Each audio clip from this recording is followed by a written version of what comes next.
Well, I am not here to just talk about having youth in government, although sorry guys, my hair is getting all in my face right now. But although that's super important, I'm here to talk about one piece of it, and I'm so happy to have followed Riley in that sense because I'm here to talk about voting. Because the sticker on my shirt right here, I don't know if you guys can see it, but it says future voter, and that's exactly what I am. So that's so exciting. I'd like to start off by walking you guys through a little timeline of my own experiences with this, and it starts with when I was 9 years old, and that was in 2016, if anyone's counting. I remember having a chat with my dad, and he told me that for the first time, there was a woman running for president who had a really good chance at winning. And the only thing that she had to do was to beat Donald Trump, and the way that he described it, there was no way that anybody could have wanted him in office, but we were wrong. I drove with my stepmom to drop off her ballot that same year, and I asked her who she voted for, and she looked at me and she was like, "Come on, Stella, who do you think?"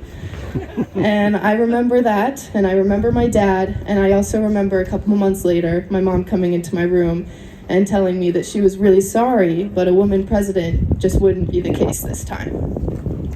When I was 13, which was in 2020, if anyone's counting, I walked through the halls of my middle school right after the pandemic hit, and people walked past me in MAGA hats and masks, and at this point I had social media, so naturally I thought I knew everything, and I would repost everything I saw on environmental care and action. I'd repost about BLM and other major decisive issues going on, and I would even get into arguments with some of my friends and my classmates, which looking back on was not that helpful, probably didn't contain a lot of fact, but it was me knowing exactly who I was, knowing that I cared about our liberties as citizens, and knowing that I cared about immigrants like those who are members of my family, and knowing that I wanted the opportunity to have an incredible future, no matter what that was.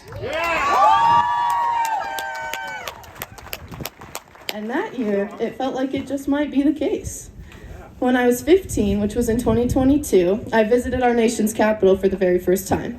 I walked around the monuments, and I was a part of a conference heavily involved with bureaucratic agencies through 4-H, and I could feel myself falling in love with this world.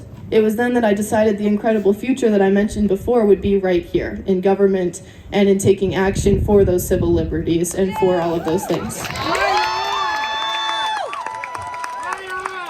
And the last step of our timeline is when I was 17, which was in 2024 and is current. I did know what was going on. I had paged, I had learned about what the differences were between types of government, what entities had real impacts on my life, and I had learned how to research all of these things to know adequately what was going on, but more importantly, what I could do about it.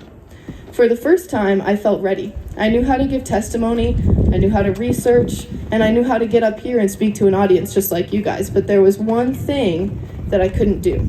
I couldn't cast a ballot. Once again, my mom had to tell me late at night that a woman president just wouldn't be the case this time. But I wasn't just upset about that. I was upset because I couldn't walk around wearing my I voted sticker on election day. And I couldn't see the impacts of my decision because it simply wasn't mine to make because I was a little too young. Now, I'm not here to beg to lower the voting age, but I am here to say that I have so much gratitude for our democracy. That while this time I couldn't vote, I will next time. I will get to see the impact of my decision, even if it's a loss, that I will continue to do so forever, because the people getting a say in their representatives is a beautiful thing, and it is the very core of our democracy. The preamble of our Constitution starts with "We the people." Article 1 of our Constitution outlines the power of Congress, saying explicitly that it is a government dependent upon the people and the people alone. I had the honor of seeing Senator Bernie Sanders accompanied by Representative Ocasio-Cortez on Wednesday. They echoed a very similar sentiment, that we believe in one vote belonging to one person, not the power of our beautiful democracy lying in the hands of a few rich guys.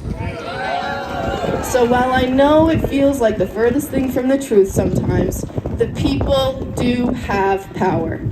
They know that, or they wouldn't be trying to take it away. So I present you all with another challenge. Our power, our strength in numbers is overwhelming, but we do know the very best way to exercise it, through peaceful gathering, as we are right now, and the right to vote. Do both. You are all here today, so I know that you care, and I know that none of the facts I presented you with are brand new. Show that you care. Do the things and vote, because I know many people out there like me wish they could have.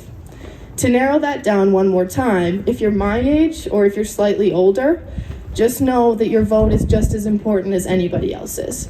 With the slightest bit of research, you can figure it out. You can cast a ballot that could really, really make change. Be the change. Woo! And please know that when I get the chance, I'll be hitting the polls, and I hope to see all of you there. I hope to see all of my classmates there, and I hope to see all of our future leaders there. So thank you all so much for having me back.